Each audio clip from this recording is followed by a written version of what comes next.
What if the choice to stay silent meant watching your people die?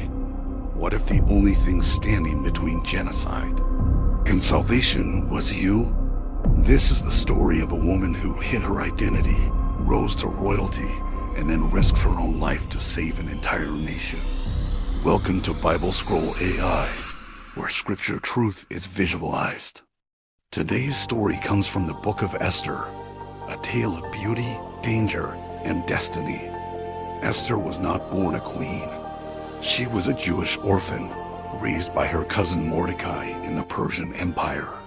But when King Xerxes removed his queen, a search began for a new one, and Esther was taken into the palace.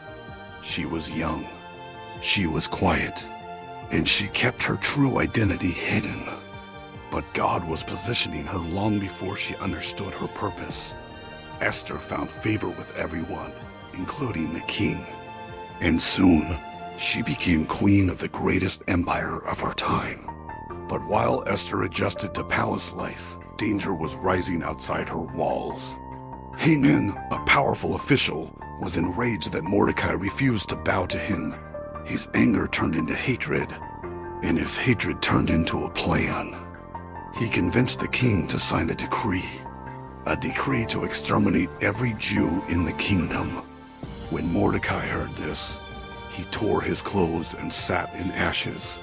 He sent a message to Esther: "You must go to the king. You must speak. Your people will die unless you act." But Esther knew the law. No one approached the king uninvited. To enter his court without a summons meant death, unless the king extended his golden scepter. She had not been called to see the king for 30 days. Her life was not guaranteed. Then came Mordecai's famous words: "Who knows if you are brought to the kingdom for such a time as this?" And suddenly, Esther understood. Her crown wasn't an accident. Her beauty wasn't the point. She was placed in a palace to stand in the gap, not to stay silent. Esther told Mordecai, "Gather the Jews, fast for me for 3 days. I will go to the king. And if I perish, I perish." On the 3rd day, she put on her royal robes and walked toward the throne room. Every step was a heartbeat of fear. The guards watched, waiting for the king's command. Then the king lifted his eyes, and the golden scepter extended. Her life was spared. Her mission had begun. Through wisdom, timing, and courage, Esther exposed